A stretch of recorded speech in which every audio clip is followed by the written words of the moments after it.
Hello. Today, now study the part of after Morgan experiment. Okay. We will already study about the Morgan experiments. हम क्या करेंगे, थोड़ा सा भी comparatively study करेंगे मॉर्गन्स और मेंडल्स के बारे में. ठीक है. ये दोनों ही ग्रेटेस्ट साइंटिस्ट है और दोनों ने ही जेनेटिक्स फील्ड में बहुत बड़े नाम कमाए हैं, या दोनों ही इस जेनेटिक्स का मेन बेस रह चुके. तो उनके बारे में थोड़ा सा अपन देख लेते हैं कि दोनों में क्या डिफरेंस था, मेंडल्स और मॉर्गन. ठीक है. थोड़ा सा कंपैरेटिवली स्टडी करके देख लेते ताकि आपको भी समझ में आ जाएगी कि ये लोग इतना स्टडी करते हैं, कैसे करते हैं, क्या करते हैं, कितना बड़ा डिवीजन है इनका. ओके. तो ये भी थोड़ा सा भी समझ लेते कि दोनों में क्या क्या डिफरेंस है. अब एक तरफ बात करेंगे अपन, एक तरफ अपन लिखेंगे मेंडल्स. ठीक है. मेंडल्स हो गए एक तरफ, और दूसरी तरफ अपन कंपैरेटिवली करते हैं मॉर्गन्स. अब दोनों का एक्सपेरिमेंट और दोनों में क्या कितना डिफरेंसेस है ये भी देख लेते. ठीक है. अब सबसे पहले मॉर्गन जो है, सॉरी मेंडल का जो है, मेंडल के सबसे पहले जो पूरा नाम है, फुल नेम इनका जो है, इनका नाम है ग्रेगर जोहान मेंडल. ये उनका पूरा नाम है, ग्रेगर जोहान मेंडल. इनका जो पूरा नाम था थॉमस हंट मॉर्गन. ठीक है. अब ये जो मेंडल थे ये कहाँ रहते थे? Mendel live in Austria, not Australia, Austria. ये जो रहते थे ये रहते थे अमेरिका, बॉर्न इन अमेरिका. ठीक है. साथ ही साथ इनका जो डीओ भी है ये मेंडल्स का है 22 जुलाई 1822 और इनका है 25 सितंबर 1886. ओके. इनकी जो डेट ऑफ बर्थ है 6 जनवरी 1884. ओके. और इनका है 4 दिसंबर 1945. अब इनका जो प्रोफेशन था ये एक बॉटनिस्ट थे, और ये जो थे ये एक जूलॉजिस्ट थे. तो कुछ कंपैरेटिवली बात समझ में आ गई. ये बॉटनिस्ट है और ये जूलॉजिस्ट है. मेन चीज आपको यहां पर देखना है कि इनका जो मेंडल का जो डेट ऑफ बर्थ है वो 6 जनवरी 1884. ये तारीख मेंशन रखो.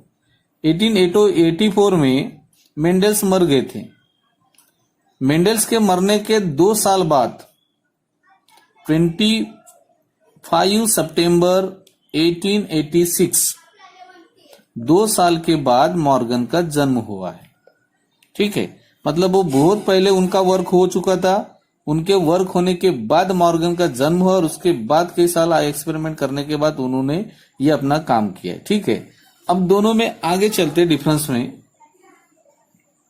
मेन चीज यहां पर यह आता है कि इनका जो एक्सपेरिमेंट इन्होंने जिसके ऊपर किया था, ओके, वो पार्ट है garden pea, experiment on garden pea.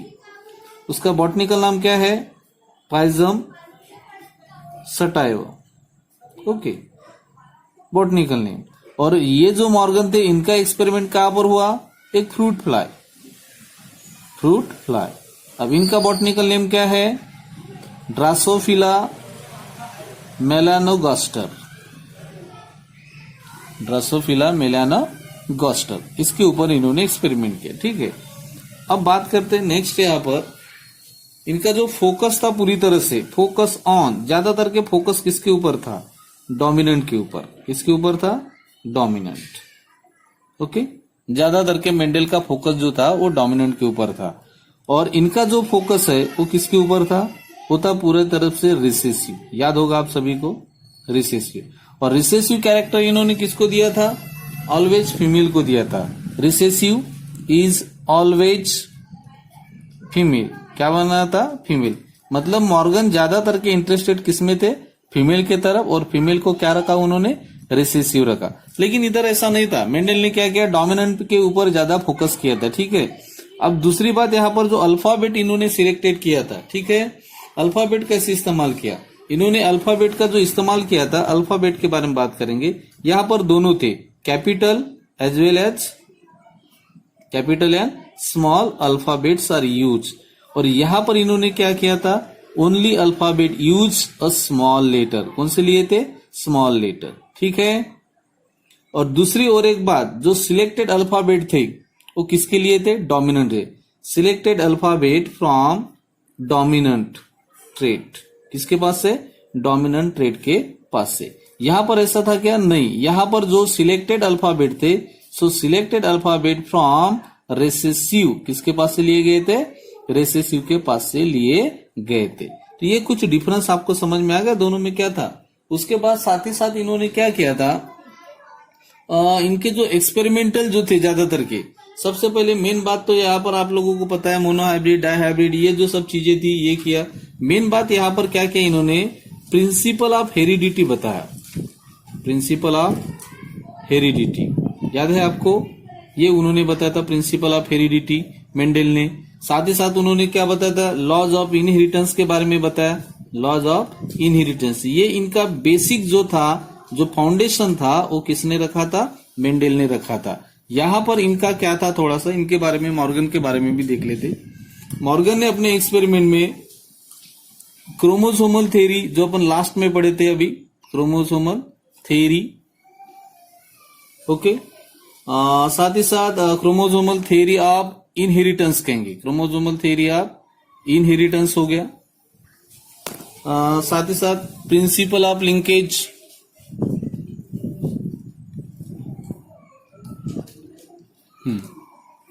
Principal of linkage, ये भी बताया उन्होंने। और मेन चीज यहां पर sex linkage also, okay, principle linkage, sex linkage and crossing over, ये एक टर्म्स आपको बताए थे, किसने, मॉर्गन्स ने, ठीक है। तो यहां पर ये इनकी दोनों की हो गए क्लियर।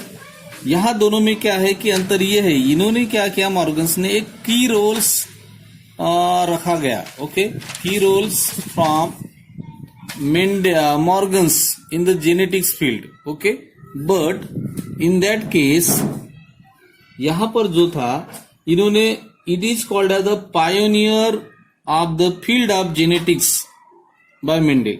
इनके लिए अपन क्या कह सकते, pioneers of the field of genetics, okay, so called as father of genetics, father of genetics, क्या कहते हैं इनको, Mendel called as the father of genetics. ये बेस है। अब दोनों के एज का आप समझ लीजिए, 1884 में डेथ हो चुके, 1822 में तो सबसे पहले जेनेटिक्स में किसी ने वर्क किया, तो किसने किया था, मेंडल्स ने किया था। उसके बाद यहाँ पर एक्सपेरिमेंट किया था किसने, मॉर्गन्स ने किया गया। तो मेन चीज यहाँ पर ध्यान में रखने वाली ये है, so Mendel called as the father of the genetics, okay. Morgan की तरफ बात करेंगे तो मॉर्गन को इनके काम के लिए नोबेल प्राइज दिया गया था। क्या दिया गया था, नोबेल प्राइज। इन्होंने भी की रोल किया है, की roles in the field of the genetics, इस फील्ड में उन्होंने भी क्या किया है, अपना काम किया है। तो इनको भी क्या किया गया, Nobel prize, they have giving the Nobel prize in the year 1933। तो याद रखोगे आप, क्योंकि मॉर्गन का भी जो एक्सपेरिमेंट है वो भी ध्यान में देने लायक ही है। उनके वजह से ही बहुत सारे काम यहाँ पर आसान हो चुके, और उनका जो ज्यादातर के काम था वो मेडिसिन के तरफ भी ज्यादा काम था। अब अपन बार बार ये कहीं ना कहीं सुनते हैं कि नोबेल प्राइज, तो दोनों में पहले एक बात बताओ, डिफरेंस समझ में आ गया कि किसमें क्या क्या डिफरेंसेस था। ग्रेगर जॉन मेंडेल और मॉर्गन्स के बारे में मैंने आपको बता दिया था। दोनों ही अपने फील्ड में एक बेसिक बेस रखने वाले दोनों ही थे। मेंडेल का जो शुरुआती दौर था, that's why so called as the father of the genetics, और मॉर्गन ने क्या किया, it is also the work in the field of the genetics, okay, and they have mostly key roles are found in the genetics, so they have giving the Nobel Prize in the year 1933। अगर यदि आप ये सोच रहे हैं कि इतना जो है इतना काम किया इन्होंने, इनको नोबेल प्राइज मिल गया, बट इनको जो है मेंडेल को इनको नोबेल प्राइज नहीं मिला, ओके, बट इनको सिर्फ फादर ऑफ जेनेटिक्स ऐसा कहा गया, या फादर ऑफ जेनेटिक्स इतने बड़े होने के बावजूद भी इनको नोबेल क्यों नहीं मिला। मेन सवाल यहाँ पर यह आता है कि मेंडेल को नोबेल क्यों नहीं मिला और मॉर्गन्स को नोबेल कैसे मिला। ठीक है, अब मेन बात यहाँ पर बात करते हैं, थोड़ा सा नोबेल प्राइज कई बार आता है तो उसके बारे में थोड़ा डिटेल देख लेते। ठीक है, नोबेल प्राइज के बारे में अभी थोड़ा सा चर्चा करते हैं। एक नोबेल प्राइज जो होता है, नोबेल प्राइज जो एक सोसाइटी है, royal Swedish academy of sciences करके एक सोसाइटी है, वो एकेडमी क्या करती है, नोबेल प्राइज डिक्लेयर करती है। अब ये नोबेल प्राइज जो डिक्लेयर करती है वो करती है हर बार 10 दिसंबर को, हर साल में एवरी ईयर 10 दिसंबर को डिक्लेयर करते। ठीक है, उसके पहले और वो अनाउंस कर देती उस दिन। दूसरी मेन बात क्या हो गई कि नोबेल प्राइज जो है, इस नोबेल प्राइज की शुरुआत ही 1901 से हुई। कब से? 1901 यानी 1901 मध्ये जेव्हा काय झालं, नोबेल प्राइजची सुरुवात झाली। आणि मेंडेलचा जन्म केव्हाचा आहे? 1822 आणि 1884 यामध्ये मेंडेलचे आयुष्य संपले आहे। आणि सुरुवात केव्हा झाली नोबेल प्राइजची? 1901 ला नोबेल प्राइजची काय झाली, सुरुवात झाली। लक्षात आलं? आता मला एक सांगा, इकडे मॉर्गनकडे या। मॉर्गनचा जन्म केव्हाचा आहे? 1886 चा त्यांचा जन्म आहे, आणि त्यांचं बघा डेथ बघा 1945, म्हणजे 1901 ते 1945 या काळामध्ये मॉर्गनचे एक्सपेरिमेंट होते। आणि त्यामुळे काय झालं की मॉर्गन या नोबेल प्राइजच्या काळामध्ये त्यांना मिळाले, आणि त्याचमुळे यांच्या या महत्वाच्या एक्सपेरिमेंटसाठी यांना मॉर्गन्सला काय मिळालं, नोबेल प्राइज 1933 ला मिळालं। राहील लक्षात तुम्हाला? दुसरी गोष्ट काय असते की नोबेल प्राइज हे जवळपास 5 फील्डमध्ये दिल्या जातात, ज्यांनी फिजिक्समध्ये चांगलं काम केलेलं आहे। फिजिक्स झालं, केमिस्ट्री होगा, मेडिसिन्स में बायो वगैरह आ जाता है उसमें, ओके। लिटरेचर, जो कोई साहित्यिक है उनके बारे में, या पीस शांति के लिए जो भी कोई वर्क करता है, जैसे मलाला यूसुफजई हो गया, या फिर अपने तरफ से सत्यार्थी हो गए, कैलाश सत्यार्थी, ऐसे बड़े बड़े लोग हैं, ओके। और साथ ही साथ 1968 से इकोनॉमिक्स में भी दिया जाता है। तो ये नोबेल प्राइज के बारे में। नोबेल प्राइज में जनरली अगर यदि बात करते हो तो नोबेल प्राइज में कम से कम US डॉलर 98600 इतना अमाउंट होता है। मतलब करीब आप पकड़ लो अंदाजन 6.5 कोटी, जवळपास किती अमाऊंट असेल, 6.5 ते 7 कोटीच्या आसपास हा अमाऊंट असते।